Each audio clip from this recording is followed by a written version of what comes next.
Muy buenos días tengan todos ustedes. Como siempre, estamos en una actividad académica aquí en la sala especializada, interesados en analizar temas que tienen no solo cierta novedad desde la perspectiva jurídica y del ámbito del campo de las ciencias sociales, sino que también tiene que ver con el desempeño de nuestra función. Los temas de género cada vez están presentes de manera mucho más evidente en los temas en los que estamos analizando aquí en la sala especializada. Se oye un poco de eco. Bueno, entonces, sin más preámbulo, quisiera agradecerle a la doctora Sandra López Dietz y desde luego al programa que tienen en la Universidad Nacional Autónoma de México sobre cuestiones de género, que hayan facilitado a partir de la inercia y de la relación con la magistrada María del Carmen Carrión Castro y de nuestra nueva magistrada, bienvenida, muchas gracias. De tal manera que para la magistrada Gabriela Villafuerte Cuello, para la magistrada Carmen Carrión y para su servidor siempre es un honor darles la bienvenida a esta su casa, la sala especializada, y agradecerle a la doctora Sandra López Dietz que se haya tomado el tiempo para estar con nosotros. Voy a únicamente leer algunas líneas breves de su amplio currículum vitae. La doctora Sandra López Dietz es periodista y comunicóloga social por la Universidad Nacional de La Plata, Argentina, doctora en procesos sociales y políticos en América Latina por la Universidad de las Artes y las Ciencias y diplomada en género y políticas públicas por la Universidad de la Frontera. Es investigadora en materia de género, premiada en esa categoría por el Colegio de Periodistas de Araucanía. Es docente de la licenciatura y del posgrado del Departamento de Lenguas, Literatura y Comunicación de la Facultad de Educación, Ciencias Sociales y Humanidades de la Universidad de la Frontera. Sin más preámbulo, doctora, yo le cedo el uso de la voz. Muchas gracias.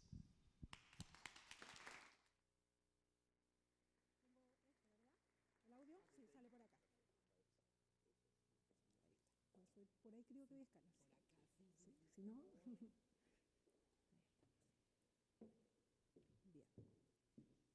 Yo creo que me voy a quedar de pie. ¿Se escucha? ¿Sí? Bien. Estoy más acostumbrada acá al movimiento. Bueno, en primer lugar, muchas gracias a Diana Lara y a las magistradas por esta instancia. Bueno, vengo de Chile. Yo estudié en Argentina, viví años allá, pero trabajo actualmente en una universidad en el sur de Chile.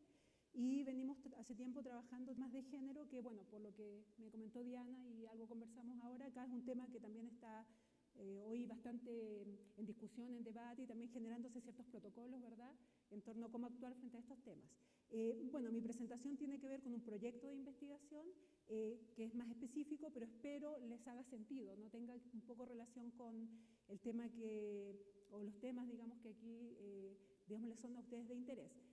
Mi proyecto es un proyecto de investigación financiado por, digamos, el Instituto de Investigación de Chile, que aborda básicamente, yo soy periodista, ¿no es cierto?, el tema de el sufragio femenino. En Chile las mujeres empezaron a votar por primera vez el año 1935 en elecciones municipales.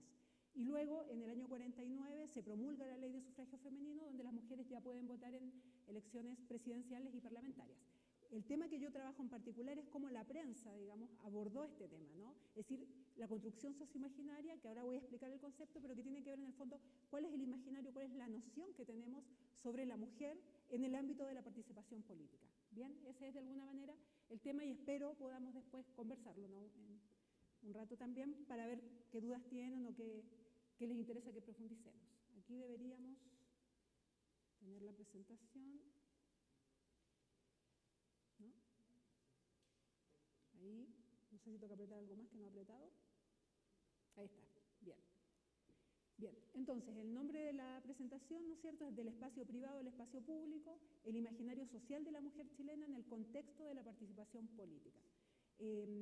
Esto del espacio privado y el espacio público tiene que ver un poco con esta relación que se establece entre esta mujer, ¿no es cierto?, vinculada a lo doméstico, ¿no es cierto?, al hogar, al cuidado de la familia, de los hijos, y esto de la participación en un espacio público, ¿no? ¿Qué construcción socioimaginaria? ¿Cómo se construye ese imaginario en el momento en que las mujeres empiezan a votar? Eso es lo que enfoco en particular.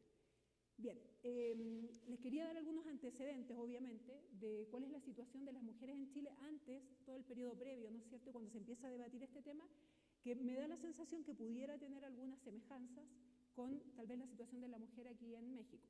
El periodo anterior, en este caso, es fines del siglo XIX, principios del siglo XX, porque es cuando efectivamente hay un grupo de mujeres que empieza a cuestionar esta idea de que la mujer pueda participar, ¿no es cierto?, pueda votar, pueda ser electa del espacio público. Entonces, me remito un poco a estos antecedentes para luego llegar a nuestro tema principal.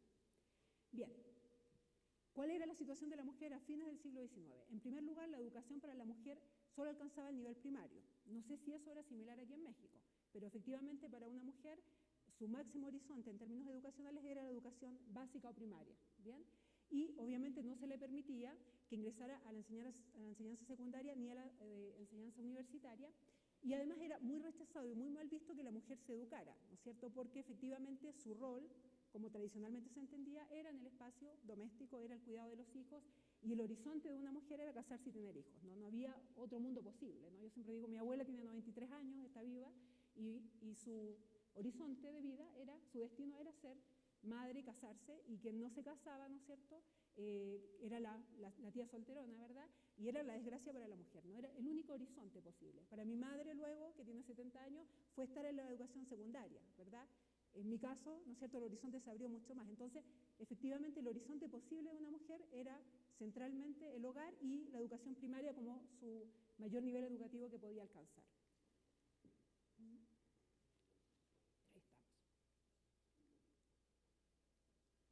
Ahí está.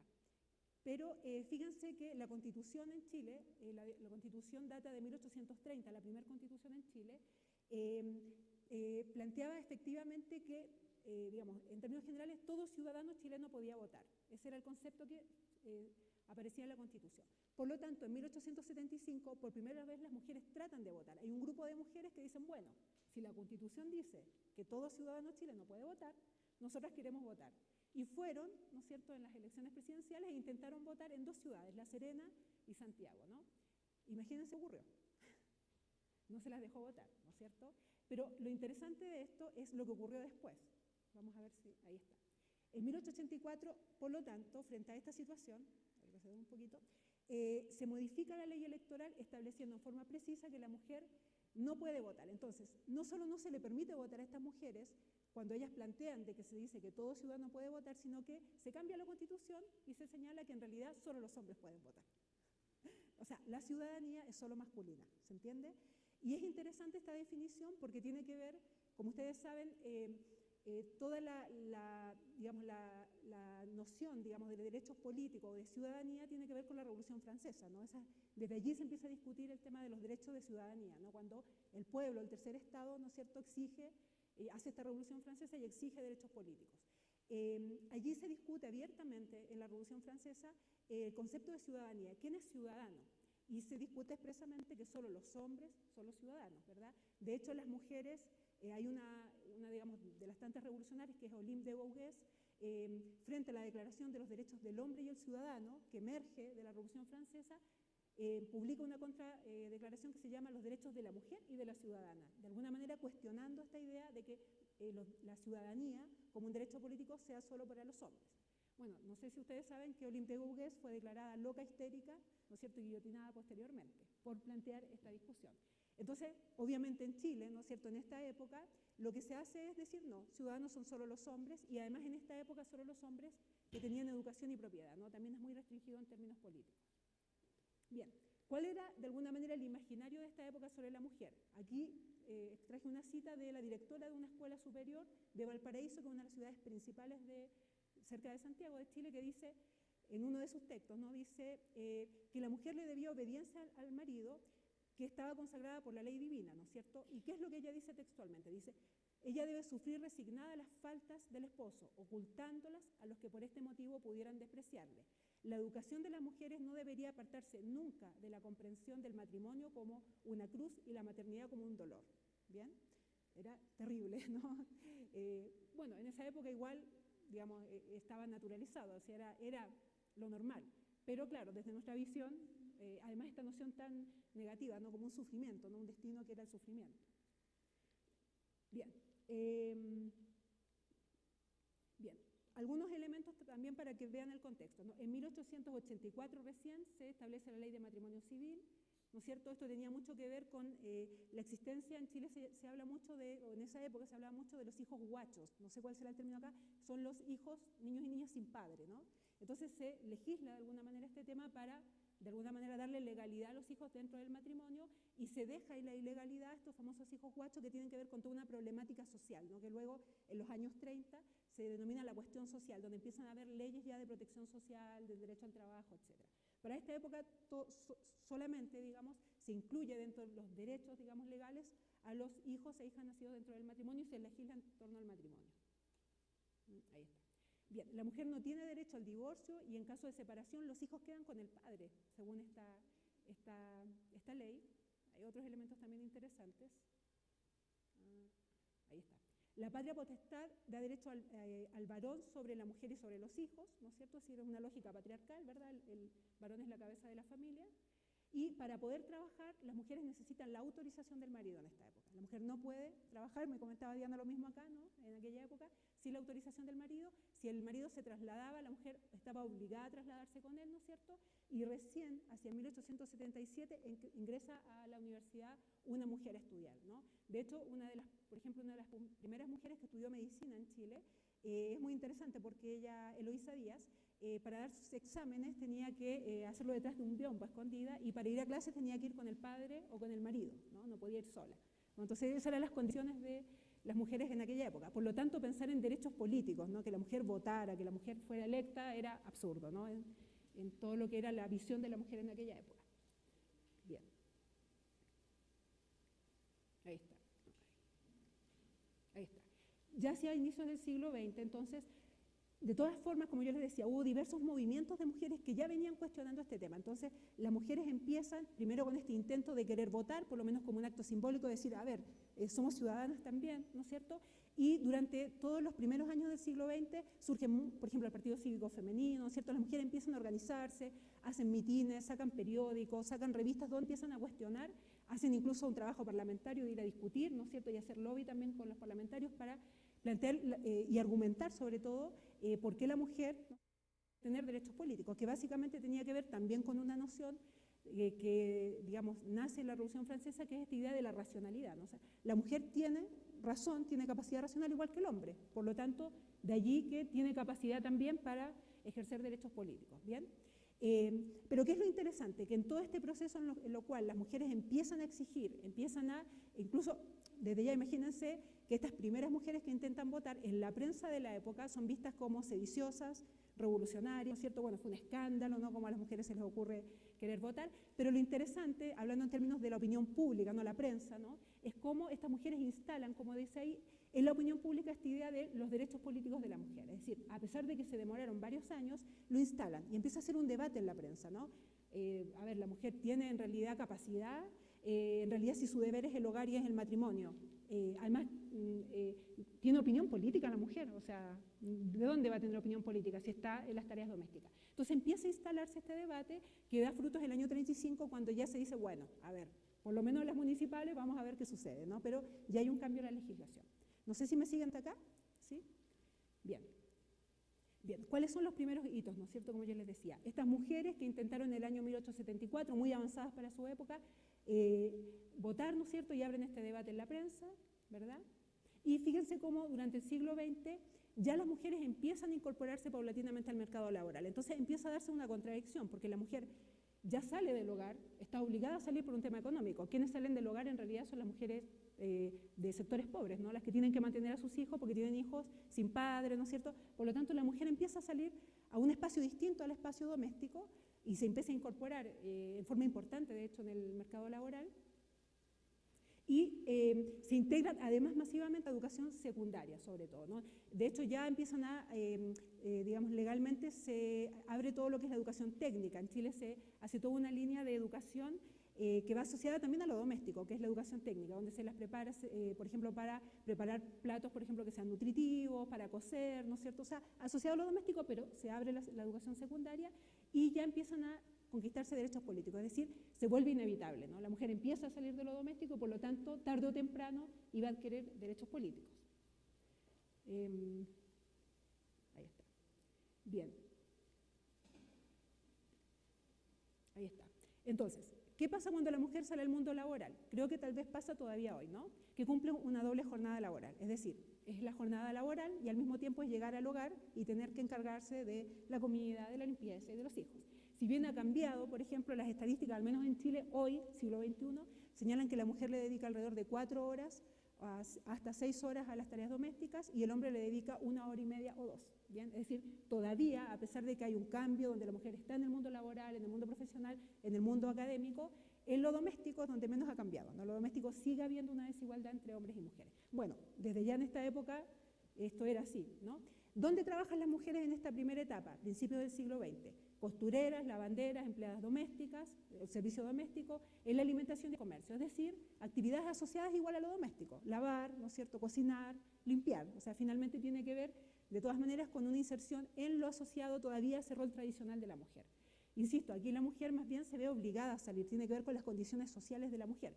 Para las mujeres de los sectores altos esto no es así, ¿no? Las mujeres de sectores altos y medios están en el hogar, pero empiezan a ingresar sí al mundo de la educación, ¿no? Ese es como el espacio en el cual las mujeres se van a desarrollar. Esto estamos hablando de 1920, ¿no es cierto?, 1930. Y en términos políticos, ya hacia 1920, lo que les decía, 1901 se amplía la educación técnica para las mujeres y surgen lo que se denominan los círculos de lectura, ¿no?, o círculos de señoras, donde estas mujeres que ya tenían sobre todo de sectores medios y altos, tenían cierto nivel intelectual, ¿no es cierto?, cierta educación y empiezan en estos círculos a debatir sobre estos temas, ¿no? Obviamente sobre literatura, ¿no es cierto?, y a discutir este tema de los derechos políticos. Las mujeres trabajadoras también se organizan, pero básicamente se organizan en términos sindicales, ¿no? Hay como aquí dos mundos distintos de alguna manera. Para la mujer trabajadora, básicamente es sus derechos en términos de la jornada de trabajo, que es de 12 horas, ¿verdad?, el tema del trabajo de los niños y niñas, el tema de tener cierta protección, por ejemplo, para la maternidad, mientras que las mujeres, ¿no es cierto?, de sectores altos, se organizan en estos círculos y son las que en realidad empujan sobre todo este tema del voto, ¿no?, como el voto y el derecho a ser elegida también como una de las demandas claves. Comienza a tomar fuerza, por lo tanto, esta idea de los derechos civiles y políticos. Recordemos que en 1920 y toda esta época está la lucha de las mujeres sufragistas en el mundo, ¿no?, en Inglaterra, en Estados Unidos. O sea, es parte de un movimiento que me imagino que en México debe haber sido también una época similar. Ah, no se veía atrás. Está bien. Ahí está.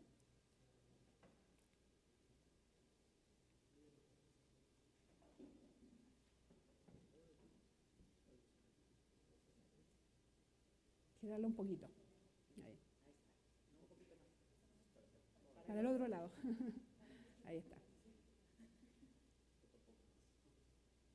Ahí. Bien. Entonces, para 1929, es decir, para los años 30, fíjense que ya tenemos 49 doctoras, 115 dentistas, 18 abogadas, es decir, ya las mujeres están instalándose en el mundo universitario. No es casual que sean casi 700 profesoras, ¿no?, porque siempre también lo que tiene que ver con el mundo de la docencia está muy asociado también a lo femenino, ¿no? Entonces se mantiene de alguna manera esto, pero ya la mujer hacia los años 30 ha conquistado estos espacios que estaban totalmente vedados para ella, ¿no? Ahí está.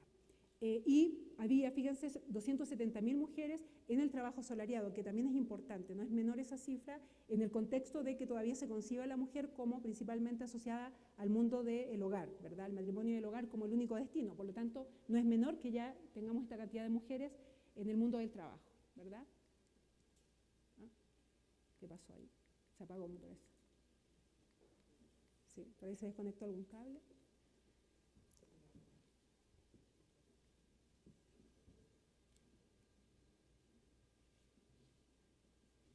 Ahí está.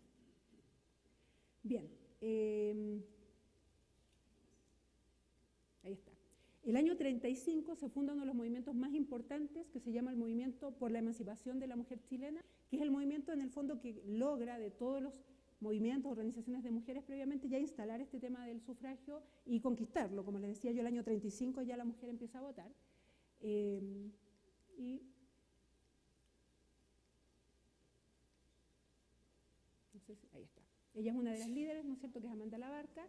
Y tenemos que el año 34 se modifica la ley electoral y se le concede el voto a la mujer solo en elecciones municipales. De alguna manera la noción que hay, y lo vamos a ver después, es que la mujer está como entrando, es como una adolescente, una niña, ¿no?, que de a poco va madurando. Entonces, empecemos por las municipales, veamos cómo reacciona, veamos cómo vota, ¿no es cierto? Fíjense que es interesante aquí porque el año 34 se venía discutiendo, había proyectos de ley previos, desde el año 20 de hecho, pero en Chile es el Partido Conservador, ¿no?, que es conservador vinculado a la Iglesia Católica, quien impulsa el sufragio femenino. Bien, el proyecto que finalmente logra, digamos, modificar la ley electoral es del Partido Conservador. ¿Quién se opone?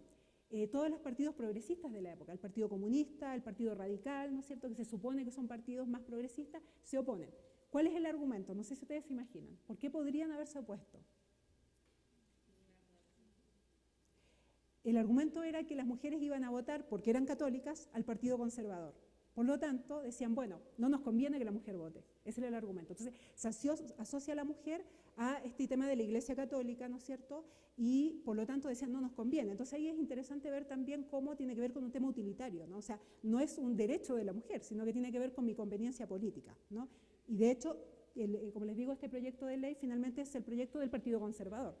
Y efectivamente al principio las mujeres votan al Partido Conservador y esto cambia radicalmente después. Ustedes saben que Michelle Bachelet, por ejemplo, que la presidenta actual, es de digamos, una coalición progresista, por decirlo así, y mayoritariamente votada por las mujeres, ¿no? Pero esa era la noción que había en aquella época. La mujer muy vinculada a la Iglesia Católica, que de hecho era así, no es que no lo fuera.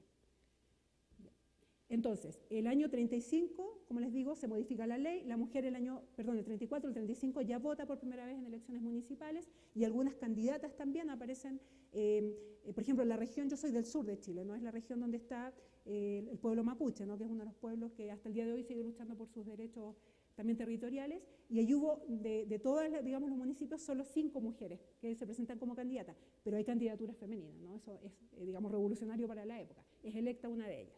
El año 49 se promulga la ley de sufragio femenino para elecciones presidenciales y parlamentarias. O sea, pasaron varios años igual, ¿no? O sea, fíjense cómo no es inmediato, sino que es como, bueno, vamos probando, ¿no?, cómo va madurando la mujer para luego concederle el voto para presidenciales y parlamentarias. Y el año 52 ya por primera vez votan las mujeres para presidente y para diputados y senadores, ¿ya? O sea, es un periodo largo, como vemos, ¿no? Fueron 50 años, 60, 70 años en que se fueron organizando y exigiendo este derecho hasta finalmente conquistarlo. Bien, entonces, ¿cuál es el interés? Estos todos fueron los antecedentes, ya es como para enmarcar un poquito en qué contexto, por lo tanto, se desarrolla el foco de mi investigación. Bien, y el interés principal es lo que señala ahí, ¿no? Es decir, cómo hay ciertos discursos sociales sobre la mujer que los podemos observar en la prensa. De alguna manera la prensa de la época nos permite, como hoy la televisión, ¿no es cierto?, también ver cuáles son los imaginarios, cuál es el discurso que existe sobre la mujer, ¿no? ¿Por qué? Porque en el fondo la prensa cristaliza esto que llamamos los imaginarios sociales, ahora voy a definirlo un poquito más, acerca de los derechos políticos de la mujer. Entonces, en el fondo, la prensa como una expresión de cuál es la noción del discurso que socialmente existe, ¿no?, que representa la prensa sobre la mujer. Ese es un poco el interés mío. O sea, yo lo que investigué en particular fue la prensa. ¿Qué decía la prensa sobre el tema del sufragio? Y tomando un poco esta noción que plantea una investigadora que se llama Errázuriz, que ella dice, los discursos sobre lo femenino han creado variadas representaciones o nociones preconcebidas, son prejuicios en el fondo, ¿no es cierto?, de lo que es o debería ser una mujer, ¿no es cierto?, que corresponden a las visiones históricas del rol de la mujer en la sociedad. Entonces, en el fondo es cómo los discursos van construyendo esto de qué debe ser una mujer, ¿no?, y cómo debe actuar y en qué lugares debe moverse una mujer. Y hasta ese momento el espacio de la mujer era el espacio doméstico, no había otra opción, o sea, no era un mundo posible, como digo yo. Por eso digo, para mi abuela el mundo era muy distinto que para mí, ¿no? Sus posibilidades, sus sueños, sus proyectos eran muy distintos a los que hoy puede tener una mujer, ¿no? Entonces, ¿a qué le llamamos imaginario social, por lo tanto? Ahí está, ¿no? Le llamamos estos constructos de sentido, ¿no? Esto acerca de algo o de alguien, de algo singular o plural, ¿no es cierto? O sea, pueden ser las mujeres, ¿no es cierto?, individual o colectivo, público o privado, y que han sido construidos socialmente, ¿no es cierto?, a través de ciertos dispositivos de poder. ¿A qué le llamamos un dispositivo de poder? Por ejemplo, a la prensa, ¿no? La prensa es un dispositivo de poder, como lo es la televisión hoy, ¿no? Instala ciertas nociones, ciertos discursos. Lo es también, por ejemplo, la iglesia, ¿no? La iglesia también es un dispositivo de poder. Lo es la educación también. La educación va instalando, ¿no es cierto?, ciertas nociones, y en este caso el imaginario es esto, ¿no? Como hay ciertas nociones o ciertas ideas socialmente circulando que son instaladas por estas instituciones, la iglesia, los medios de comunicación, la escuela, ¿no es cierto?, sobre, puede ser una persona, un colectivo social, por ejemplo, no sé, los pueblos indígenas, ¿no?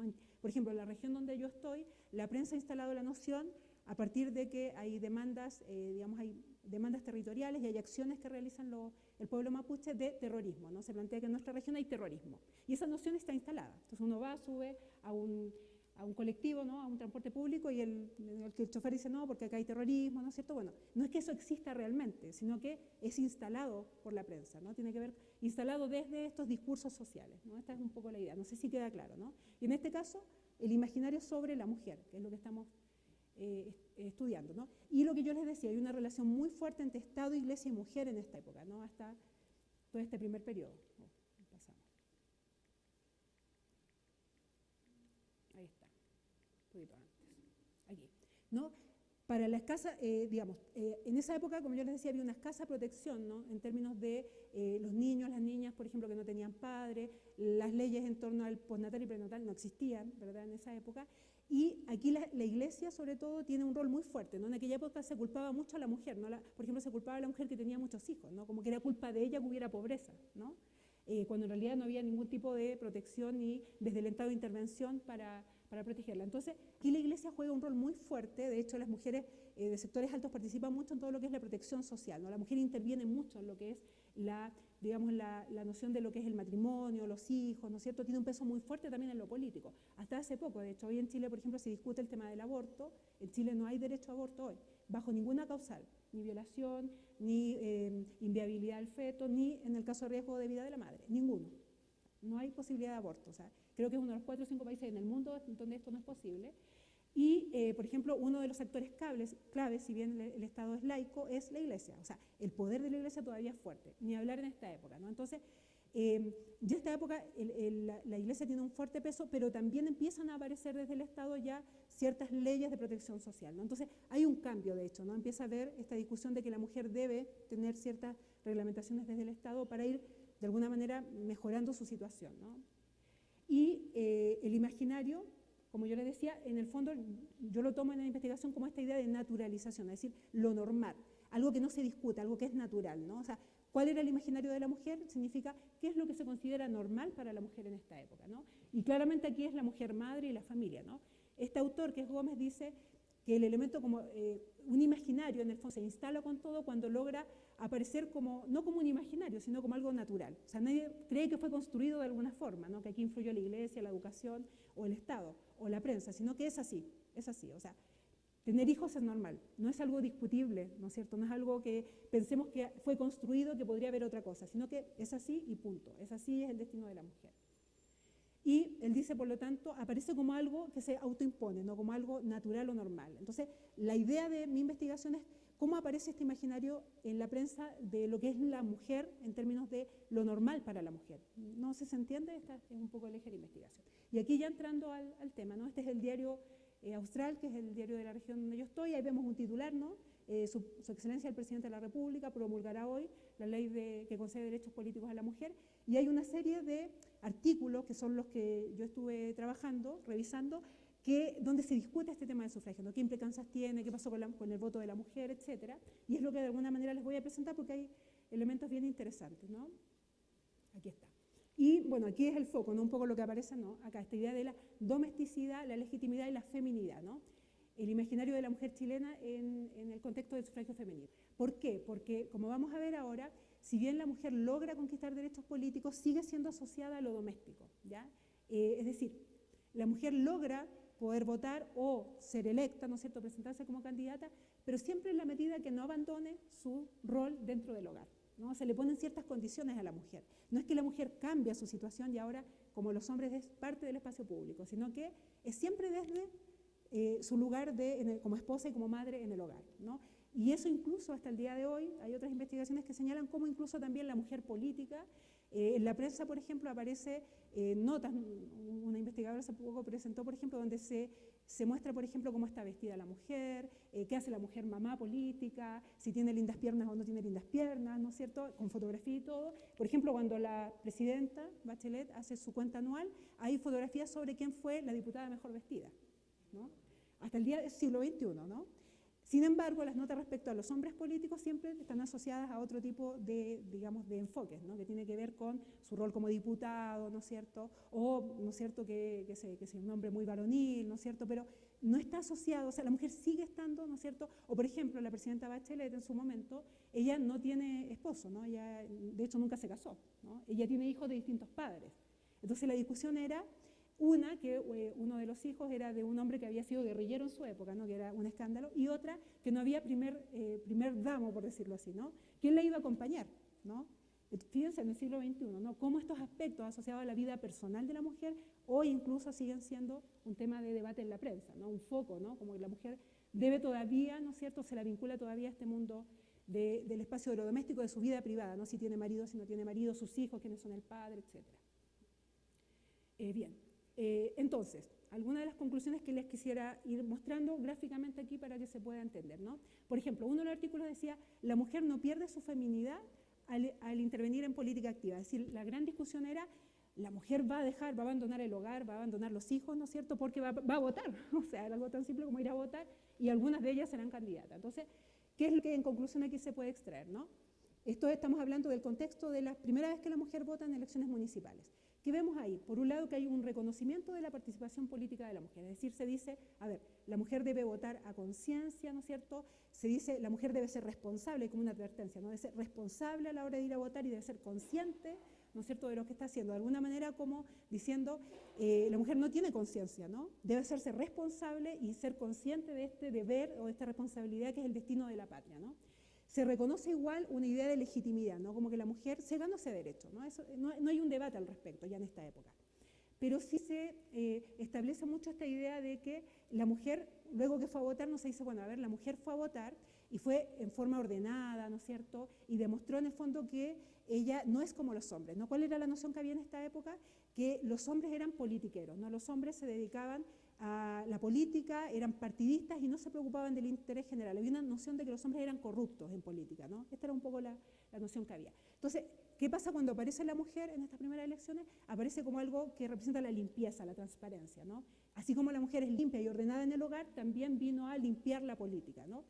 Y se advierte mucho a la mujer de que no debe ser como el hombre, ¿no? La mujer no debe, por lo tanto, participar en partidos políticos, no debe, ¿no es cierto?, ser partidista, ¿no es cierto?, sino que debe ir a votar, ¿no es cierto?, pero siempre volver al espacio doméstico, es decir, siempre desde el orden, la transparencia, esta preocupación por el otro, ¿no?, desde ese lugar, no desde el lugar de la política, que es el lugar de los hombres, ¿no? Entonces, fíjense cómo conquista derechos, pero sin embargo todavía manteniendo este espacio dentro de lo doméstico, ¿no? ¿Y cuándo se considera negativo, ¿no?, este tema? Uno, si la mujer se corrompe, es decir, si la mujer participa, se inscribe en los partidos políticos, empieza a ser una militante política, ya se corrompe, ya deja, por lo tanto, de ganarse ese derecho. Su derecho se lo gana porque ella representa la limpieza y la transparencia, ¿no?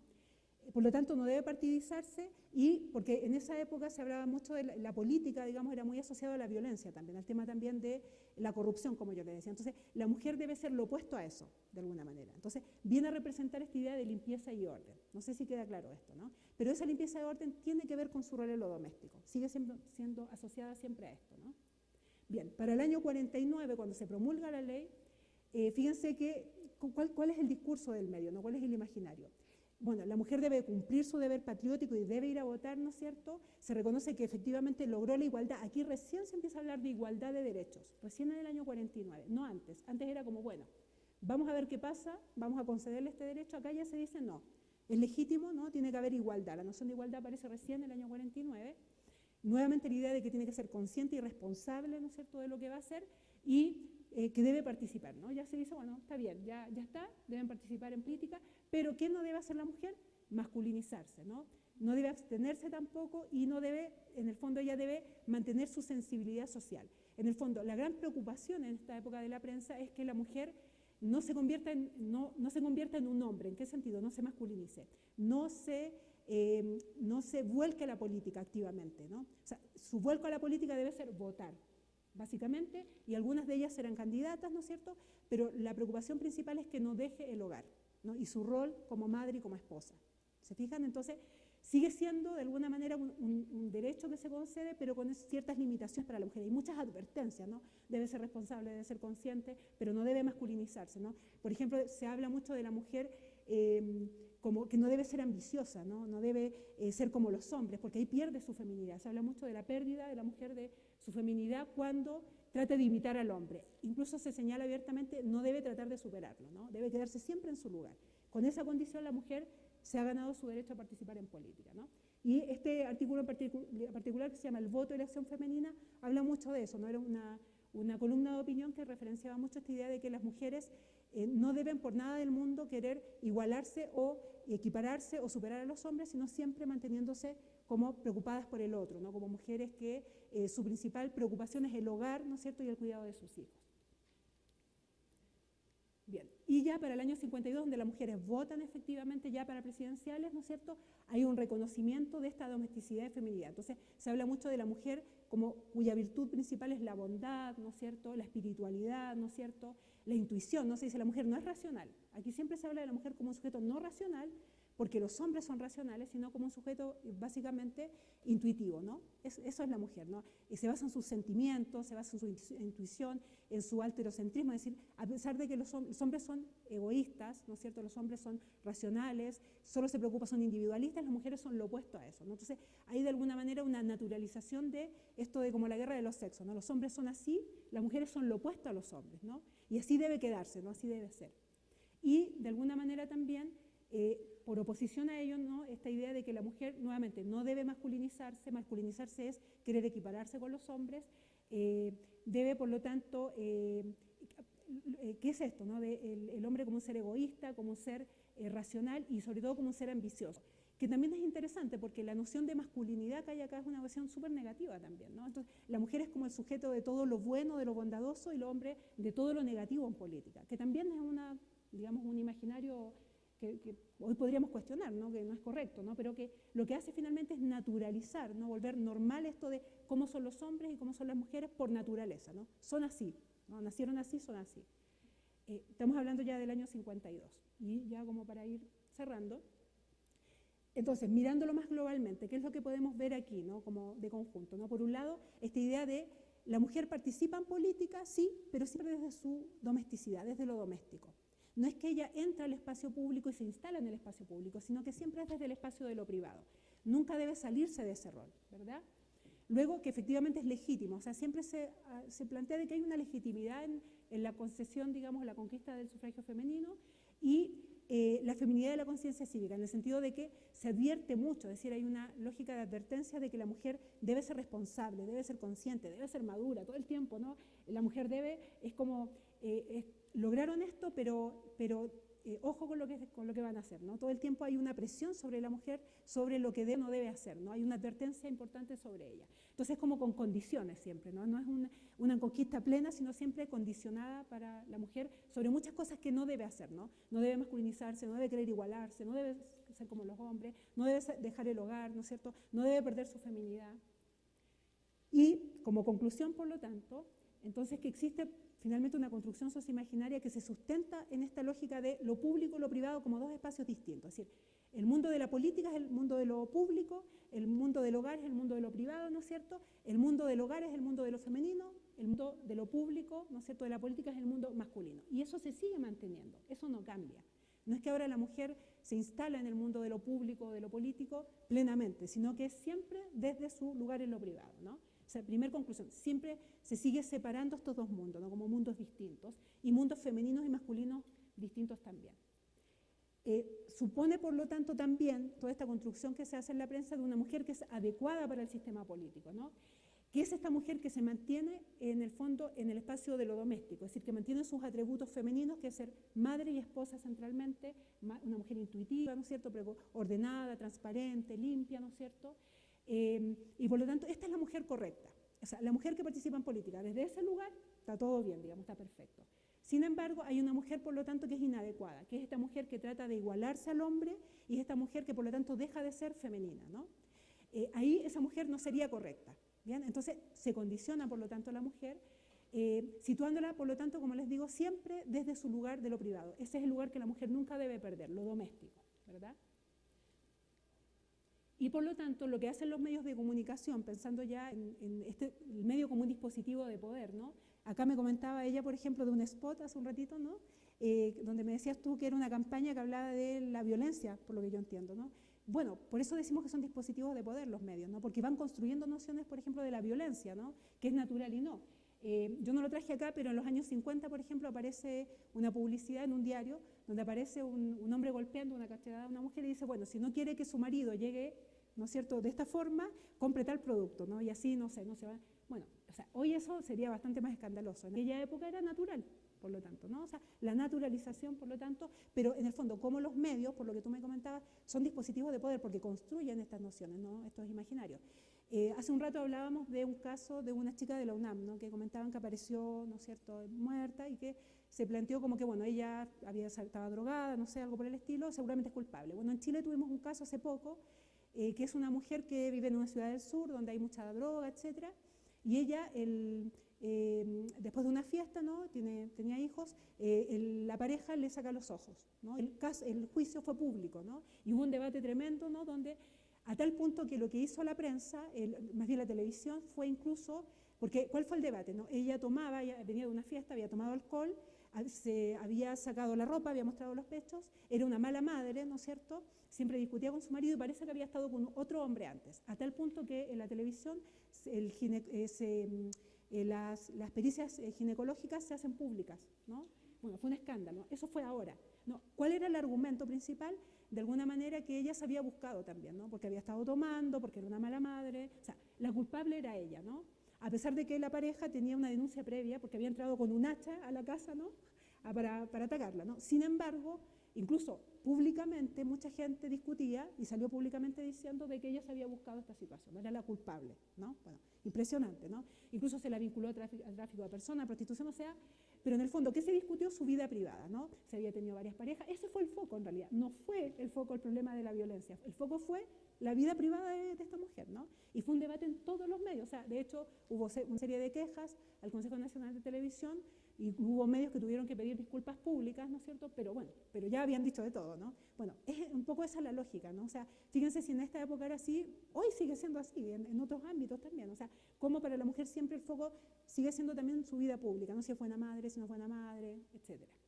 Bien, y para ir cerrando, por lo tanto, bueno, lo que les decía, ¿no? Acá, los medios de comunicación poseen un tipo de poder simbólico, le llamamos simbólico porque no es un poder físico, sino que es el discurso, ¿no? Es lo que construyen, ¿no? La imagen que construyen, el discurso que construyen, que permite cristalizar estos imaginarios que corresponden a reproducciones, ¿no es cierto?, de estos imaginarios que hay, que están en la sociedad, ¿no? Entonces, la prensa en el fondo reproduce lo que ya está circulando como un discurso social y que básicamente tiene que ver con este orden patriarcal, ¿no? Es decir, esta idea de que la mujer debe seguir siempre estando en el espacio del hogar subordinada al marido, ¿no? Todavía en Chile la patria potestad era del padre, ¿no?, y del marido, y es la cabeza de la familia, ¿no? En el fondo se sigue manteniendo esta lógica, se sigue reproduciendo este imaginario y por lo tanto se naturaliza esta idea de que hay ciertos atributos femeninos, ¿no? La bondad, ¿no es cierto?, la idea de la maternidad, la idea de que la mujer es limpia y transparente, ¿no es cierto?, no le interesa la política, va a votar pero en realidad no es militante partidaria, ¿no es cierto?, no va a ser una dirigente política, y también de lo que son los hombres, ¿no?, como estos sujetos racionales, egoístas, que también es una construcción que es discutible, ¿no?, si los hombres son así, o en realidad es una construcción también social. Y como para cerrar algunos datos, ¿no es cierto?, fíjense que desde que la mujer empieza a votar y a poder ser electa, 51-53, ¿no es cierto?, partimos con menos una diputada, ¿no es cierto?, y terminamos para el año 77 en apenas 14. O sea, fíjense qué lento fue el proceso también, ¿no? Todavía en Chile, de hecho, es menos del 50%, se discute la ley de cuotas, o sea, sigue siendo baja, aunque ha aumentado, hay una presidenta mujer, pero sigue siendo desigual, no es que se logró una situación de igualdad. Y este otro cuadro que habla de las mujeres electas, regidoras o alcaldesas, que se llama ya las cabezas de las municipalidades, como la evolución también es lenta, del año 44, 28 al año 71, 125. O sea, fue toda esta primera etapa hasta los años 70, ¿no es cierto?, la participación política de la mujer es baja todavía, las mujeres electas es baja, ¿no? O sea, es un recién en los años 70, que es todo el periodo de Allende, de la Unidad Popular, ¿no es cierto?, donde hay una apertura a la participación política de la mujer, es muy lento el proceso, ¿no? Así que bueno, digamos, como cierre de alguna manera, la idea era poder mostrar esto, ¿no? Como si bien la mujer logra derechos políticos, ¿no es cierto?, estos derechos políticos siempre están, digamos, limitados, digamos, en el discurso de la prensa a que ella mantenga su lugar, ¿no? Ella no debe salirse de ese lugar, su lugar es el hogar, es el matrimonio, si trabaja sigue siendo el hogar igual su preocupación principal, ¿no es cierto?, y por lo tanto, no saliéndose de ahí, pueden participar, ¿no? Ya si se salen de allí, estamos en problemas, deja de ser mujer, ¿no es cierto?, se convierte en un hombre. Eso sería, muchas gracias.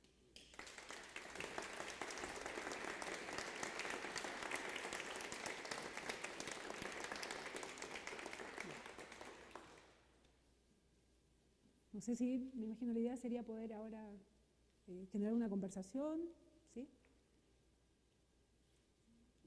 Voy a sentar ahora sí. Sí. ¿Cómo maneja la idea de, no sé si se puede plasmar aquí la idea de Butler respecto al performance, esta cuestión de la repetición? No sé cómo podría manejarlo aquí en su exposición. Bueno, teóricamente no lo trabajé desde Butler, digamos, en este trabajo, sí en otros trabajos de temas de género. Pero bueno, de alguna manera, en esta lógica de la performance, ¿no?, de esta idea de la repetición constante, ¿no? Bueno, claro, en la prensa de alguna manera aparece más en torno al discurso acá, ¿no? Esta repetición constante de esta idea de este rol doméstico, ¿no? Esta mujer, esta repetición constante de cuál es su rol, ¿no? La madre, la feminidad, la domesticidad, ¿no? La repetición constante de esa noción, digamos, en el discurso. Ahora, yo lo trabajé en discurso escrito, no lo trabajé en imagen, que por ahí es más factible de verlo, ¿no? No fue el enfoque teórico, ¿no?, para este trabajo, pero de alguna manera sí es esta noción de la domesticidad y la feminidad constantemente, ¿no? Domesticidad, feminidad como el imaginario que se repite y a la cual se asocia a la mujer permanentemente. Sí, y bueno, esta cuestión de de que dice, bueno, este movimiento como de asimilación, que la prensa ayuda a este movimiento de asimilación, de que si accedes al poder público, al acceso del poder público, te conviertes en un hombre, porque como que se asimila que si estás en el espacio público eres un hombre. Sí. ¿Y de qué manera no manejar el concepto de igualdad para manejar los términos del feminismo de la diferencia? ¿Cómo manejar esa idea para que, por ejemplo, varias cosas o imágenes que vi o discursos que estaba leyendo en los textos, una mujer, por ejemplo, que dicen, aquí yo lo he escuchado mucho en cuestiones de delegación y demás, ¿no? ¿Cómo es que eres buena política si tienes hijos? Porque si no tienes hijos, entonces no sabes pensar en los demás. Claro. ¿Cómo se aplicaría esta cuestión del término ahora sí que del movimiento del feminismo de la diferencia? ¿Cómo aplicaría usted también el uso de la violencia simbólica de Pierre Bourdieu en el texto, no tanto en la imagen, sino en el texto?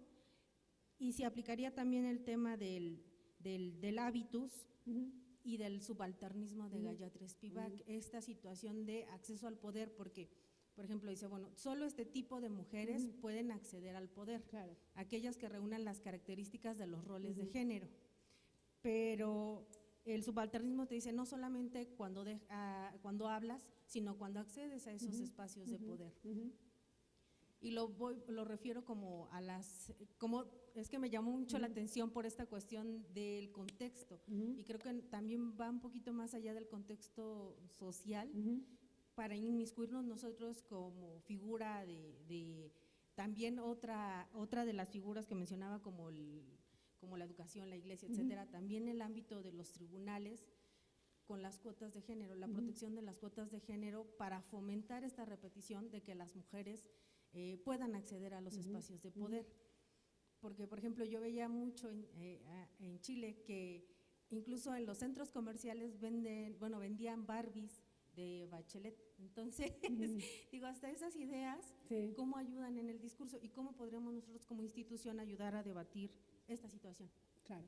Bueno, son varias cosas, ¿no? Pero por lo del feminismo, antes un poquito de la pregunta tuya, en esta época lo que estaba en boga era el feminismo compensatorio, que se llamaba, que en general se dio en América Latina, que es, a diferencia del feminismo sufragista, que es este feminismo, ¿no?, sobre todo, no sé, de Estados Unidos, en Inglaterra, que reivindica el rol de la mujer, digamos, no en el espacio doméstico, ¿no?, madre, esposa. En América Latina más bien se valoriza los movimientos de mujeres, el rol de la madre, ¿no? Y hay una autora, Labrín creo que es, que habla del desarrollo de este feminismo compensatorio que de alguna manera al revés, ¿no?, tiende como a plantear la idea de igualdad no en los mismos términos del hombre, sino desde la maternidad, una valorización muy importante de la maternidad, ¿no?, que es una adecuación cultural de alguna manera también a las lógicas, ¿no?, de aquella época en América Latina. Entonces, en general en el movimiento feminista de esa época pesaba ese tipo de feminismo. Entonces la noción de igualdad era siempre desde una mujer valorada desde su rol como madre, ¿no?, este feminismo compensatorio. Si lo pensamos desde hoy, por ejemplo, en torno al feminismo de la diferencia que tú planteas, feminismo de la igualdad, claro, más bien hoy la discusión es feminismo de la diferencia, es decir, más bien, digamos, desde las diferencias que tenemos hombres y mujeres que desde la igualdad, porque en realidad no estamos en una situación de igualdad. Igual es un debate abierto, ¿no?, porque en el fondo el feminismo de la diferencia también se cuestiona por esta idea esencialista, ¿no?, de que los hombres serían de una forma y las mujeres de otra por esencia biológica, y es una discusión también, si no es una construcción cultural en realidad. Pero lo interesante, como planteo, en realidad es esto sí de reconocer que no es lo mismo. O sea, por ejemplo, en mi trabajo, yo soy académica, mis compañeros de trabajo que son muy productivos, que investigan mucho, sus parejas o sus esposas están en la casa con sus hijos. Ellos no están en la casa con sus hijos, y yo tengo a mi hija, ¿no es cierto?, y bueno, tengo una pareja desde ya su papá que es igualitario, pero que no es la misma situación, no es lo mismo. Para mí la exigencia es mucho más difícil. Por ejemplo, no puedo quedarme hasta tarde porque hay un horario en el cual tengo que volver, bueno, etcétera. Entonces, claro, hay una diferencia. Sin embargo, la exigencia para mí es la misma. Se me exige igual que a ellos, que están en una situación muy distinta a mí, digamos, ¿no? Y claramente en el mundo académico tú hoy ves que hay una diferencia enorme, si bien hay académicas, entre lo que producen los hombres, lo que ganan los hombres y el lugar que estamos las mujeres. Siempre nos quedamos atrás, el techo de cristal, ¿no? Y tiene que ver con eso, en el fondo, son condiciones distintas para las mujeres. Y esta, bueno, creo que a muchas nos pasa, ¿no?, esto de que se vuelve un dilema, ¿no? ¿Tengo hijos o no tengo hijos? O hijas, si quiero desarrollarme profesionalmente. Para un hombre no es un dilema, para nosotras es un dilema. Entonces, lo atrasa, lo piensas muchas veces, sabes que significa unos costos enormes. Entonces, claro, en ese sentido y en el ámbito político, por ejemplo, en Chile no se discute el tema del feminismo de la diferencia, no es una discusión actualmente, pero desde ya, claro, hay una desigualdad. Por ejemplo, Camila Vallejo, que fue una dirigente estudiantil 2011, un movimiento estudiantil en Chile que fue muy importante, hubo una dirigente mujer que es diputada hoy. Y un día fue con su hija chiquitita al Parlamento. Bueno, fue un escándalo, ¿no? Se la criticó, apareció en portada de uno de los diarios, jamás hizo eso con un diputado hombre, jamás. Entonces, claro, en ese sentido sí sería interesante que, digamos, partir de esas condiciones distintas de hombres y mujeres, ¿no? No sé si ahí va tu pregunta, pero claro, no es un factor de partida. Y la ley de cuotas en Chile se está discutiendo también, pero siempre el argumento que te plantean es, bueno, pero las mujeres no quieren participar tanto en política como los hombres, entonces es irreal, ¿no es cierto?, es forzado en realidad plantear una ley de cuotas, sin partir de estas diferencias, ¿no? Por ejemplo, yo participo también, hago activismo social y político en Chile, y claro, por ejemplo, mujeres dirigentes sindicales les cuesta muchísimo con los hijos, les cuesta mucho, o sea, tiene que ser antes de las 6 de la tarde, después de las 6 de la tarde no puede, todas las reuniones de las organizaciones sociales son después de las 6 de la tarde, entonces es muy complejo para una mujer verdaderamente ser vocera, ser dirigente sindical, son sectores muy minoritarios, el nivel de sindicalización es bajísimo en las mujeres, porque nunca está esta condición de partida. De hecho, por ejemplo, en los sindicatos hoy no hay una mirada de género, no lo hay, absolutamente. Cuando hay que hacer, los voceros siempre son hombres, por ejemplo. Y se dice, ¿por qué? Bueno, porque hay más hombres que son dirigentes sindicales. Entonces, nunca es un tema de discusión las condiciones distintas que tenemos de partida las mujeres. Y por, bueno, lo de Pierre Bourdieu de violencia simbólica, claramente, o sea, bueno, Pierre Bourdieu plantea este tema de que esta violencia, ¿no es cierto?, que él dice que es en el fondo una violencia que es imperceptible, porque es algo sobre lo que no pensamos, ¿no? Por ejemplo, yo lo trabajo mucho con mis estudiantes, una asignatura de comunicación y género.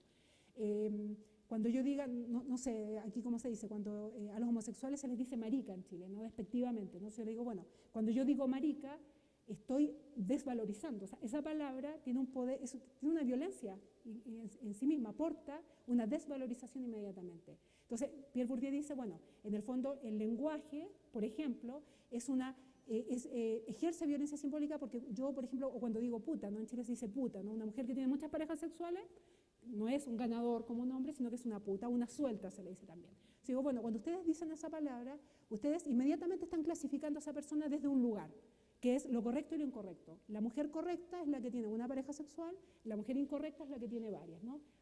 Opuestos en el caso de los hombres, ¿no? Cuando ustedes dicen esa palabra, ya ejercen una violencia simbólica, que está en el lenguaje. Ahora, no lo piensan, o sea, dice Bourdieu, es inconsciente, porque no estoy racionalizando todo el tiempo esa situación. Por ejemplo, cuando en la publicidad, ¿no? No estamos siempre pensando a ver el mensaje de la publicidad. Entonces, como es inconsciente, porque está adquirido, porque es natural, porque el lenguaje es lo más natural, porque lo adquiero desde la infancia, por lo tanto, asumo que es así, porque el mundo lo veo desde el lenguaje que adquirí. Él dice, bueno, es una violencia de alguna manera que como es naturalizada, porque no la estoy razonando, no me doy cuenta que estoy ejerciendo violencia, es imperceptible, ¿no? Entonces por eso no se la considera casi una violencia, ¿no? Recién hoy se discute, por ejemplo, el acoso, ¿no? El acoso, en Chile se está discutiendo el acoso en la calle, no como un piropo, en Chile se dice piropo cuando te dicen algo en la calle, ¿no? Como algo lindo. Hoy se está discutiendo qué es acoso en realidad, acoso callejero, ¿verdad? Bueno, el cambio en el lenguaje está generando también, es un cambio importante, porque está diciendo, no, las mujeres tenemos derecho a andar tranquilas por la calle, estemos como estemos vestidas, ¿verdad? Sin que nadie nos diga nada, ¿no? El derecho a transitar libremente. Entonces, bueno, de alguna manera en el caso de, yo no lo trabajé desde el enfoque de la violencia simbólica, pero desde ya está lleno, o sea, si tú lo analizas desde ahí, esta idea de la mujer pierde su feminidad, por ejemplo, por participar en política, o la mujer es por naturaleza no racional, sino intuitiva, o sea, podría ser, no es que no, pero qué violento ya es decir eso, ¿no? O sea, no es un ser racional, es brutal, ¿no? Pero eso está desde ya naturalizado, ¿no? Y se podría hacer una tremenda investigación al respecto incluso hoy. Yo creo que hoy la violencia simbólica, en una publicidad incluso que tú veas, uno ve, por ejemplo, siempre las familias que aparecen son familias blancas, rubias, por ejemplo, ¿no? Una violencia incluso racial, ¿no? Étnica, uno pudiera pensar, ¿no? Como un modelo también de lo bello, ¿no es cierto? Bueno, hoy en la televisión aparece mucho esto también de la imposición de lo físico, ¿no? Foucault también lo plantea, el cuerpo, como un lugar donde se inscribe el orden de género, ¿no? El cómo me he visto, el estar delgada, el toda esta presión que tienen las mujeres, como una situación muy violenta también, ¿no? Pero como natural, ¿no? Es natural, es así, ¿no? Hay que estar delgada, las dietas, etcétera, pero en realidad es una violencia sobre el cuerpo, ¿no? Y sobre imposiciones del sistema de género, diríamos, sobre las mujeres. No sé si por ahí voy respondiendo.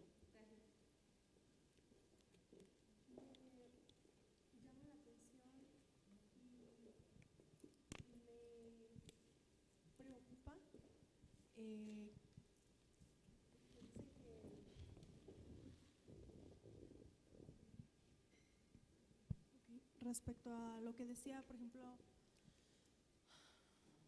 tanto de género como el acoso, como, o sea, todo va de la mano. Sí. Y sobre todo el papel de los medios en esta situación. El hecho de cómo ayudan, aparte de asimilar, a decir, pues es lo más normal del mundo, ¿no?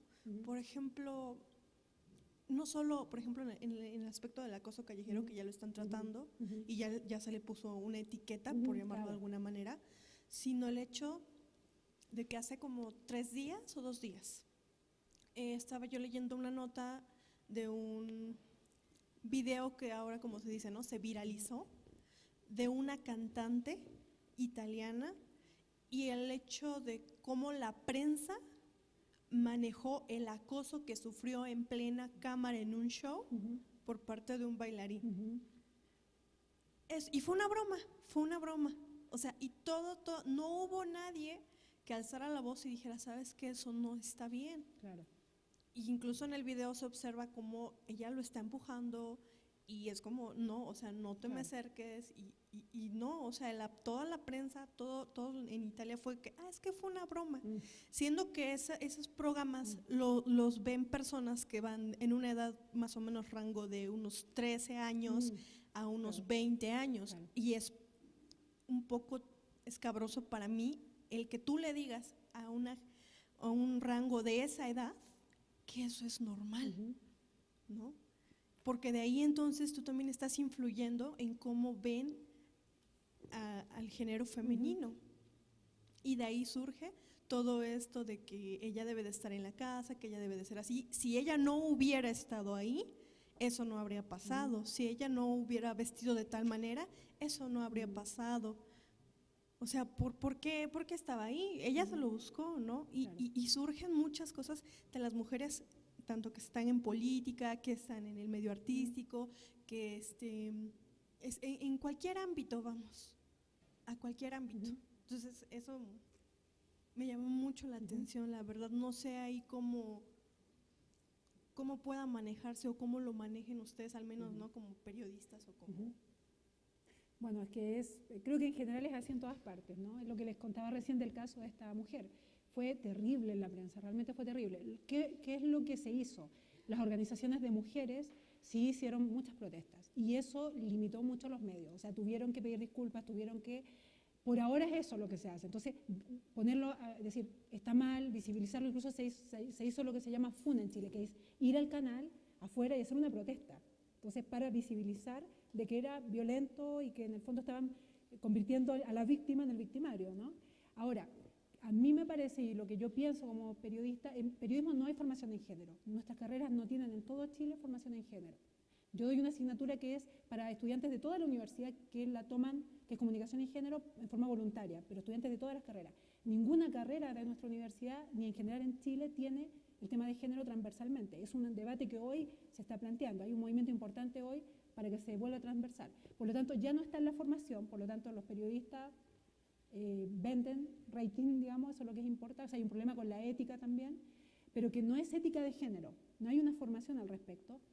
Y por lo tanto estamos muy atrás, y a mí me parece también, porque hay un Consejo Nacional de Televisión, por ejemplo, que claro, por ejemplo, les cobra multas, pero esas multas para los medios son la nada, o sea, finalmente es mejor el rating de exponerlo que la multa.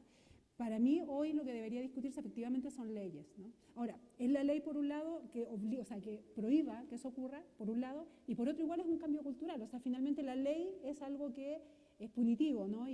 Pero en el fondo el cambio siempre es cultural, y eso es un proceso, bueno, profundo y largo, que igual ha ido cambiando. Yo creo que en los últimos años, no sé en México, pero en Chile sí, por el tema, por ejemplo, de lo que se llama la diversidad sexual, ¿no es cierto?, el derecho de los homosexuales, lesbianas, ¿no es cierto?, hay un cambio. Ya, por ejemplo, hoy igual decir cosas muy machistas está mal visto, hay protestas, hay un cambio, pero todavía no es profundo, ¿no? Son como los primeros pasos.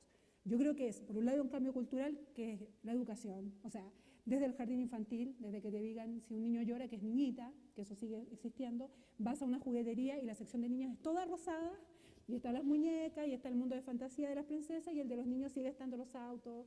O sea, eso es básico, porque finalmente allí se construye, ¿no es cierto?, el sistema sexogénero que se llama, ¿no? El orden de género se construye ahí. Entonces es un cambio muy, muy profundo, donde si bien hay cambios, todavía hay que ir a un tema, digamos, más, o sea, la educación, estamos hablando de grandes cambios culturales, pero creo que hay leyes igual que sirven, ¿no? Por ejemplo, en Chile, a partir del asesinato de un chico homosexual, surgió una ley que se llama la ley Zamudio, que así se llamaba, ¿no?, Daniel Zamudio, que prohíbe todo tipo de crimen, incluso da penas mucho más altas para los crímenes de odio de este tipo, ¿no? Y generó un cambio, fue importante, se notó ese cambio, ¿no? Ya hoy, por ejemplo, antes los cómicos, ¿no? Por ejemplo, hacían chistes siempre homosexuales. Hoy ningún comediante puede aparecer haciendo chistes de homosexuales, está muy mal visto. Entonces, las leyes han generado igual un cambio, ya no es solo el problema de que te cobren una multa, pero en el fondo también es una decisión política, y esa decisión política implica a los gobiernos, bueno, son cambios muy importantes. Las organizaciones de mujeres han empujado mucho esto, se sale mucho a la calle, por ejemplo, ahora cada vez que muere una mujer, creo que acá también ni una menos, ¿no es cierto?, en Argentina, en Chile, eso genera impacto. Por ejemplo, a esta pareja que yo les contaba, que le sacó los ojos a la pareja, le dieron 26 años de condena. Hace unos años atrás le hubiesen dado 5 o 10 y no hubiese quedado en la cárcel. Eso tiene que ver con lo que está pasando socialmente, ¿no?, que ya empieza a ser mucho más condenado. Pero bueno, son cambios profundos. Para mí como periodista creo que tiene que ver, por un lado, con la formación a nivel de la universidad, de las carreras de periodismo, pero los medios son demasiado poderosos. O sea, tú puedes formarte en género y en el medio vas a tener que trabajar y rating, punto. Por lo tanto, es la regulación también de los medios. Y ahí es político, ¿no? Quien quiera meterse ahí, en general, en nuestro caso son gobiernos neoliberales, que es todo libre empresa. Entonces, es complejo, digamos. Sí, el camino ha sido para las organizaciones de mujeres la protesta, ¿no? Mucha denuncia, se ha hecho mucho trabajo de ese tipo y eso ha tenido un impacto. Tú notas un cambio cultural importante.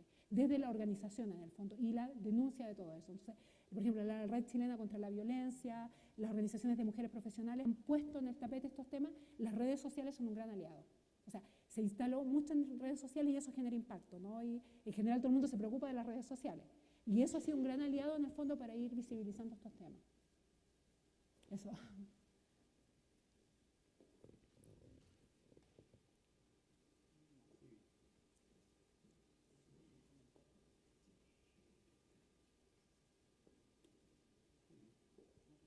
Estamos, ¿no?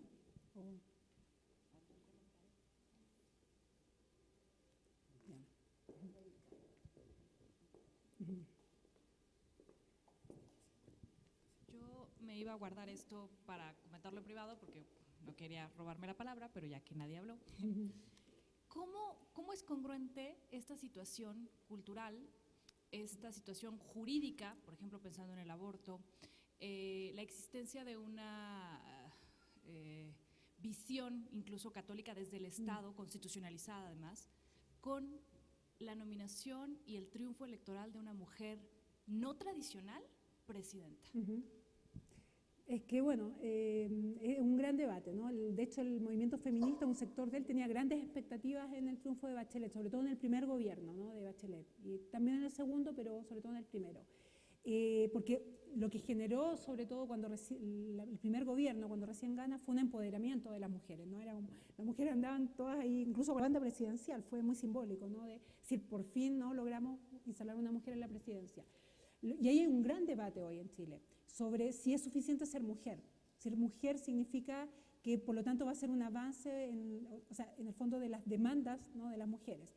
Hasta ahora, si bien de alguna manera, ¿qué se logró? Que las mujeres sí participen mucho más en política, en todo ámbito. Movimiento estudiantil, por ejemplo. En Chile hay movimiento estudiantil muy fuerte y hay muchas dirigentes mujeres. Digamos como que se transversalizó mucho más la participación de las mujeres en todos los ámbitos de la política.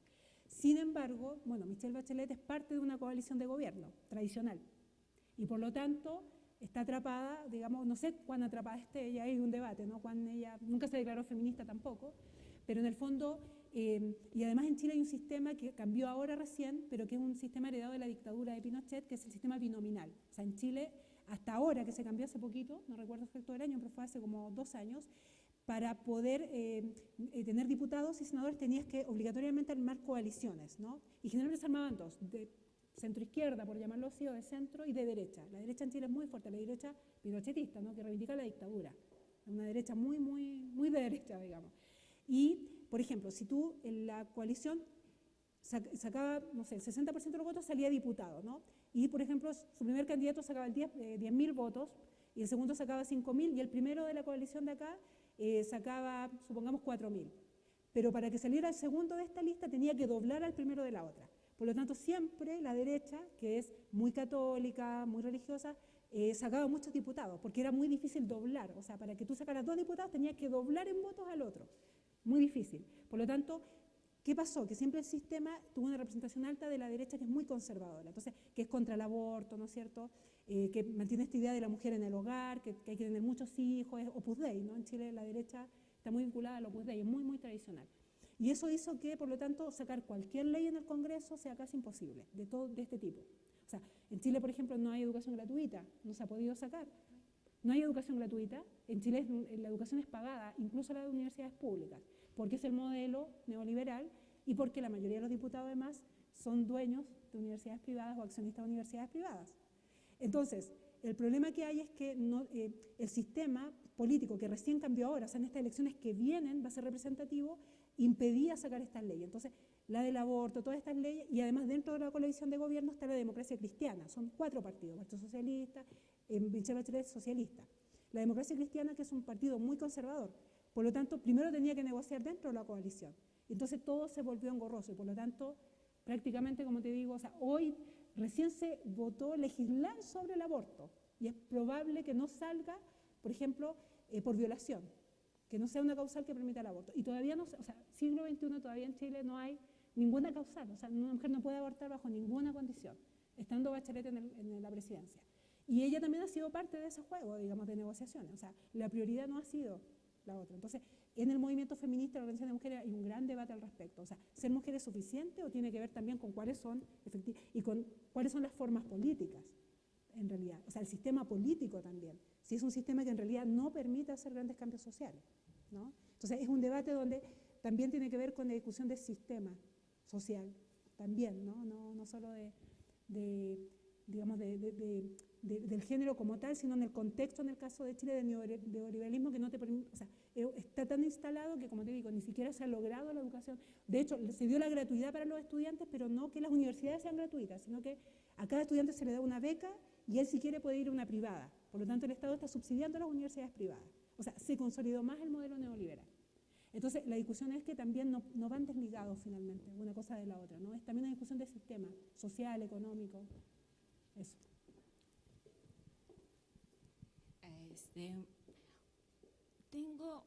Estoy buscando violencia mediática, violencia simbólica, pero no me queda claro los dos. No sé si me podías ayudar en estos dos conceptos, que creo que en México es como nuevo también. Entonces, claro. En términos de la violencia en los medios, ¿te refieres? Respecto claro. a los medios. Ajá. Al menos la perspectiva que yo trabajo y en general hemos trabajado, que no hay tanto, no es que hay mucha investigación al respecto en Chile, es violencia simbólica. Se lo define como violencia simbólica la violencia en los medios, porque es de todo tipo. Puede ser en las imágenes, puede ser en el discurso. Entonces, más bien lo trabajamos desde la noción de violencia simbólica, ¿no? Que es en el uso del lenguaje, como te digo, de las imágenes. Y básicamente el autor que más trabajamos ahí es Pierre Bourdieu, que es un sociólogo francés, ¿no es cierto?, que trabaja, y hay un libro que se llama La dominación masculina, que te lo recomiendo, que creo que hasta está para descargar, porque es bien conocido, que te explica muy bien esta idea. Es lo que dice que la violencia simbólica tiene que ver con esquemas de percepción. O sea, en el fondo, es como tú tienes instalado un esquema de percepción, ¿no es cierto?, que es inconsciente, ¿no? Donde es lo que te decía, por ejemplo, tú dices, es maricón, no es gay, o sea, lo desvalorizo, es una puta. O sea, tu esquema de percepción ya incorporado es el que ejerce esa violencia simbólica. Entonces él dice, es un esquema que tiene que ver con el orden de género, con el orden social. Y lo que plantea este autor es que él dice, es un orden social que es simbólico, porque no lo racionalizamos, eso lo digo, no es natural. Y él dice, lo que hace es insegurizar a las mujeres. Por eso dice, la dominación masculina funciona así, dice. Porque lo que hace es que las mujeres se inseguricen, sobre todo en términos de su cuerpo, ¿no? En primer lugar, desde su cuerpo. Y luego en todos los aspectos, ¿no? Siempre para la mujer es doble el demostrar, ¿no? Tú tienes que doblemente demostrar todo lo que has ganado, lo que has conseguido, los espacios donde estás. Entonces, al menos el enfoque que trabajo yo y que en general venimos trabajando ahí es este autor que es Pierre Bourdieu, Violencia simbólica, y este libro en particular que es La dominación masculina. Hay otra autora, que es una historiadora, que se llama Joan Scott, que ella trabaja desde la historia, pero también es interesante porque ella dice que las relaciones de género, dice, son relaciones primarias de poder, o sea, son básicas. Tú te relacionas en la vida desde el género, ¿no? O sea, no te desprende, un poco lo de Butler, no te desprende de ser femenino o ser masculino. Es como que eso lo portamos ya, es como una cárcel, ¿no? No puedo salirme de la supuesta feminidad y masculinidad. Entonces dice, son relaciones primarias y son relaciones de poder, dice ella. Siempre hay relaciones de poder en el género, porque están construidas desde la desigualdad. Entonces también es una autora que complementariamente yo creo que podrías trabajar ahí. Porque en el fondo lo que ella te plantea es que siempre, por lo tanto, en cualquier discurso, pensando en los medios como dispositivos de poder, ¿no es cierto?, porque representan una parte del poder, por lo tanto va a haber un discurso sobre el género que va a ser siempre desigual. O sea, siempre está construido desde un lugar masculino, de dominación. Por lo tanto, siempre va a estar instalado una desigualdad. Tan simple como, no sé si acá es igual, en Chile, por ejemplo, en cualquier programa de televisión, las mujeres tienen que ser todas delgadas, bellas, y los hombres pueden ser chicos, gordos, da lo mismo. Si son simpáticos, está todo bien, pero la mujer debe siempre estar joven, ¿no es cierto?, delgada. O sea, ya desde ahí hay una desigualdad, ¿no?, que no es discutida, nadie la visibiliza, pero está intrínseca, ¿no?, porque intrínsecamente están construidas desde un lugar de poder, ¿no?, que es esta dominación masculina que, como digo, Joan Scott lo plantea así. Siempre que hay una relación de género, por el orden social en el que estamos, va a ser desde la desigualdad. Siempre va a ser desde la desigualdad. Yo te recomiendo a ella también, como complemento a este autor también, para trabajar violencia simbólica. Okay. Otra pregunta, la última. Sobre el espiral de violencia. Había leído un artículo donde decía que lo que uno percibe en la televisión, si te dan mucha imagen de violencia, lo que haces precisamente tú construir violencia. No sé si hay autores también que manejen esta parte de la espiral.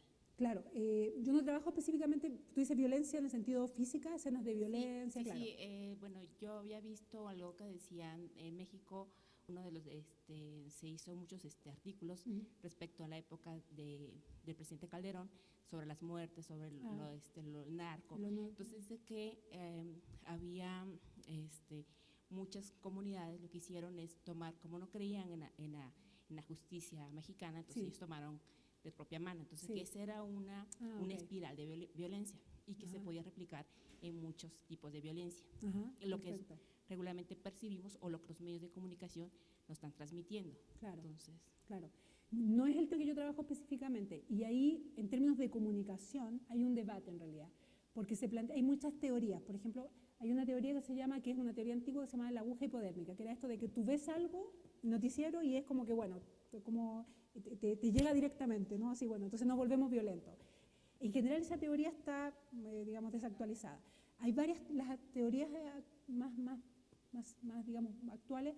Por ejemplo, hay una que se llama, que es latinoamericana, que se llama las teorías de la recepción, que ahí hay un autor, creo que es mexicano, Orozco Gómez, que plantea más bien que todo depende del lugar en que tú recepciones el mensaje. Por ejemplo, si tú tienes cierto nivel educacional, por ejemplo, tú vas a tener tal vez una mirada más crítica sobre ese mensaje, o sobre, por ejemplo, tu clase social, ¿no? O tu género también.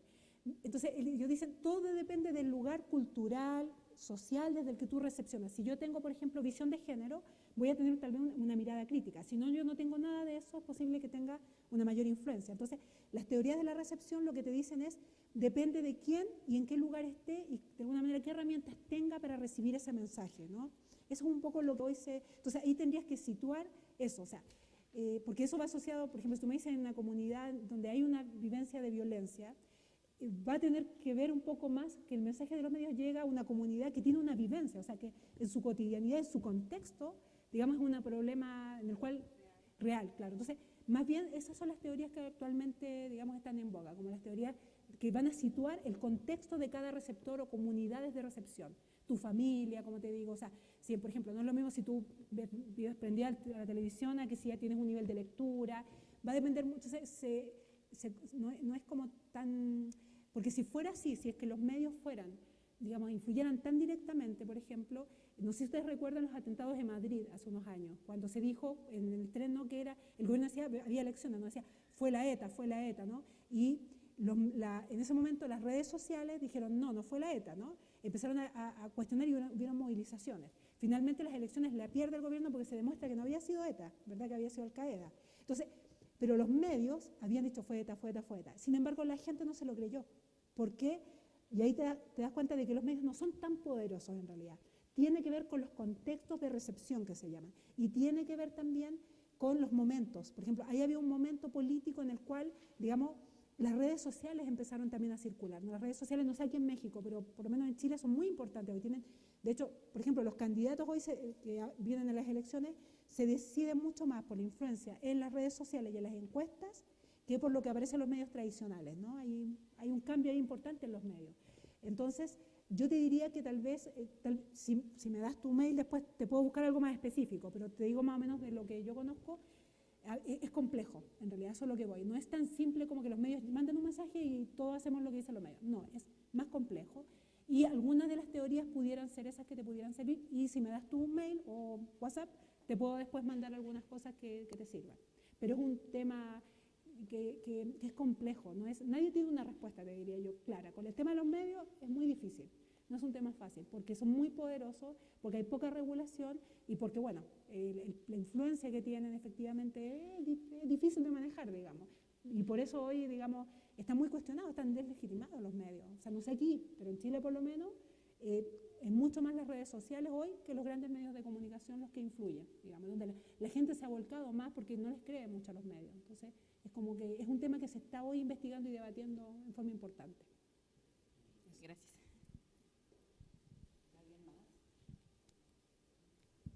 Bueno, es muy sugestiva la plática, porque desde aquí en esta plática podemos interrelacionar la actividad periodística, que la verdad es que yo no me animaría a dar, digamos, no es mi área, pero sin ser mi área en el ámbito jurisdiccional, sobre todo porque nosotros manejamos y analizamos las cuestiones de medios de comunicación, me he visto impuesta a tratar de estudiar sin llegar a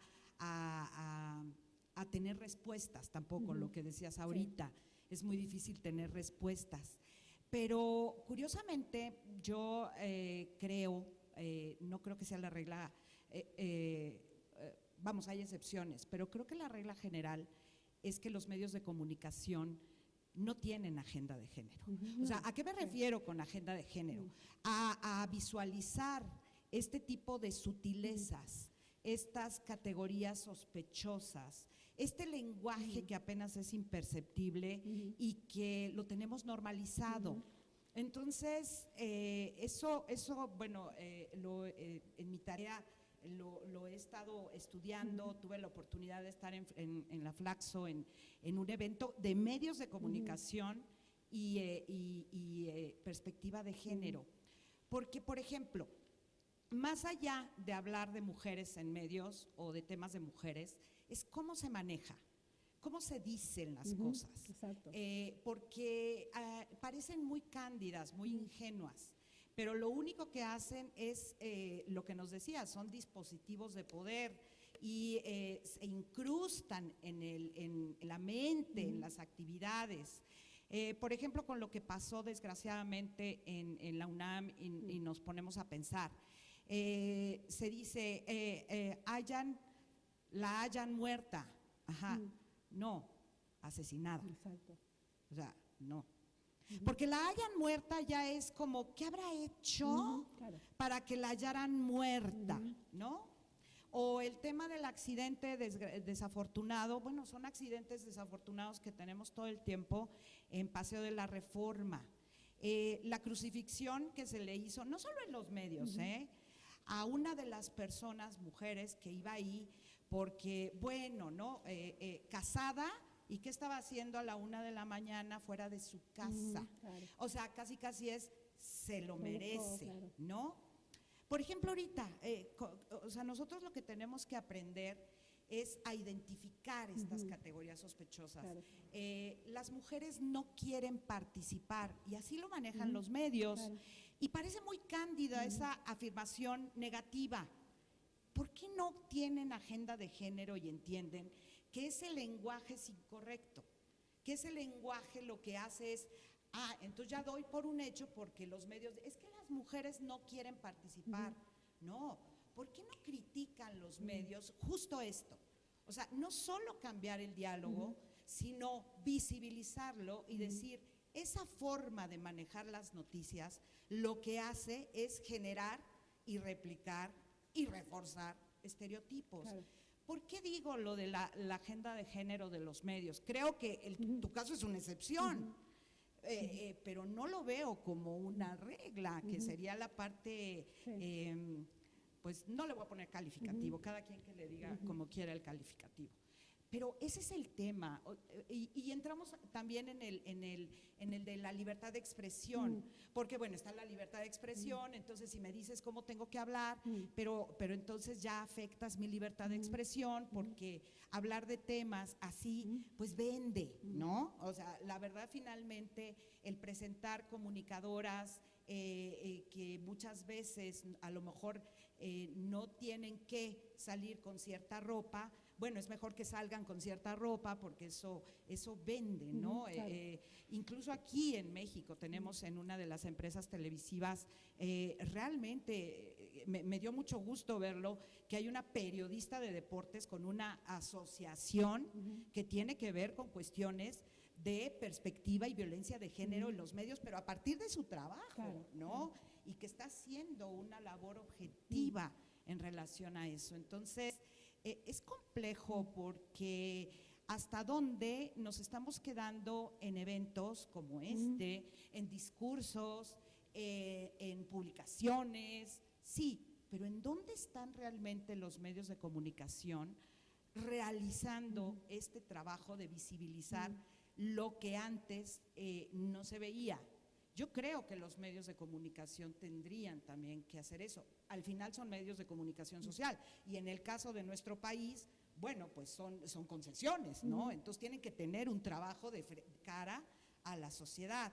Entonces, entre ellas, la verdad es que entre este estudio que hemos tenido que hacer en el trabajo que tenemos que desempeñar y que tenemos que estudiar otras áreas para poder llegar a la conclusión cuando nosotros analizamos una entrevista, un spot, cuando hablan de la esposa del presidente, se dice el esposo de la presidenta, claro. Sí. Esa regla de inversión del Tal lenguaje cual. tan sencilla. Sí. Y ahí sí ya no, ¿verdad? Ahí sí ya no sale, ¿no? Llegó la diputada también vestida, llegó el diputado también vestido y oliendo delicioso. Claro. O sea, eso no se hace, Exacto. ¿no? Entonces, a mí, yo me quedo con muchas reflexiones y continúo, y gracias de verdad por todo esto, porque yo creo que no hay un real compromiso transversal, no lo veo, esperemos, ¿no? Estamos en cifras de la pandemia de feminicidios a nivel mundial, hoy las cifras en México, ¿qué tanto realmente estamos volviéndonos reproductores de datos? Y hasta dónde realmente estamos atendiendo el problema de raíz, ¿no? ¿Dónde está la cura? ¿En dónde realmente? Entonces, yo me quedé con porque este manual la verdad es que es de periodistas y está escrito por periodistas, pero es de la ONU, ¿no? Pero me llamó mucho la atención esta cita de un periodista, porque las que tengo son citas de periodistas y creo que son preocupaciones. Esta es de la Federación Internacional de Periodistas, que me gustaría que le pusiéramos también muchísima atención, ¿no? Y es dicho por ellos, ¿no? En un documento, este es el extracto del prefacio de la Federación, publicación de 2009 y todavía seguimos igual o peor, ¿no? Uno de los mayores retos a los que se enfrentan los periodistas, mujeres y hombres, o sea, ellos mismos lo están diciendo, que sería tal vez, ¿no?, es resistirse a la cultura de los estereotipos ocasionales en el trabajo diario. No es un trabajo fácil cuando los medios de comunicación están llenos de imágenes y lugares comunes sobre mujeres y niñas. Muchos son relativamente inofensivos, pero algunos, a menudo los más potentes, retratan a la mujer como objeto de atención masculina. La sofisticada gatita sexy, la madre modelo, la bruja taimada, la inflexible ambiciosa en la empresa o la política. En cada región y cultura hay imágenes rígidas, prejuicios profundamente afianzados y reflejos llenos de prejuicios que plantean retos a los periodistas y medios de comunicación. O sea, qué cosa, ¿no? Finalmente, esto me lleva a no quiero concluir porque sería algo como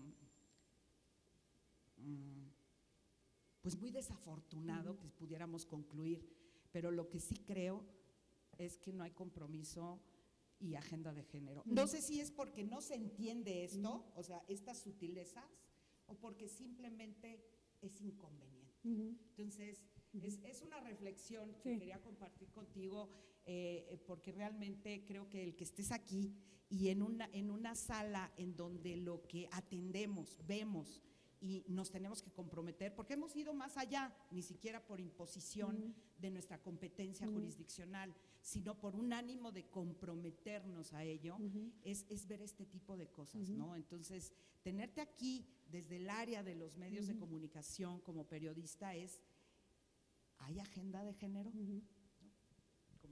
Sí, no hay. No hay. Ya estamos de acuerdo, gracias. No hay, y además es por la conjunción de elementos. No hay compromiso, no se entiende y además no es conveniente. Todo eso, sí. Sí, y cortito, ¿no? A mí me pasa lo mismo, digamos, o sea, yo no estoy en los medios, de hecho, estoy en el mundo académico. Y a mí me pasa eso, a mí me pasa de que no me es suficiente con investigar, o sea, y por eso soy activista digamos, organizaciones feministas y todo, que sé que es poco todavía, pero hay que actuar, digamos, o sea, creo que sin actuar no sirve de nada solo mostrar resultados de investigaciones, ¿no? O sea, hay que actuar porque es un poder muy importante, muy grande, y en el fondo hay que cambiarlo. O sea, yo sí creo que es posible transformarlo. Creo que es, o sea, de hecho ha ocurrido, ¿no? Si llevamos 3 generaciones y uno mira para atrás y hubo cambios. Entonces, es posible, pero implica un trabajo de comprometerse y de salir y de, bueno, estas redes. Y yo también agradecida, ¿no?, de este espacio. Para mí ha sido súper interesante y ojalá seguir, ¿no?, intercambiando, porque son preocupaciones muy similares, ¿no? En Chile es lo mismo, ¿no? Este debate lo estamos teniendo, en estas instancias también, entonces creo que no es tan distinto, y poder también, me parece interesante el trabajo que ustedes están haciendo también, poder no intercambiar, para mí por lo menos sería interesante también. Bien. Muchísimas gracias. Pues a nombre de la sala especializada, de quienes integramos este órgano jurisdiccional, desde luego de todas y todos los que aquí trabajamos, le entregamos este reconocimiento a la doctora Sandra López Dietz por esta magnífica conferencia, y que sin lugar a dudas nos hace nuevamente reflexionar sobre muchos temas, y también entender que en este mundo latinoamericano tenemos muchísimas coincidencias. Sí. Cuando estábamos viendo el desarrollo histórico de Chile sobre el sufragio femenino, pues prácticamente era muy fácil entender que hemos tenido en México un desarrollo histórico muy similar. Muchísimas gracias, Bueno, muchas gracias. por esta extraordinaria experiencia. Muchas gracias.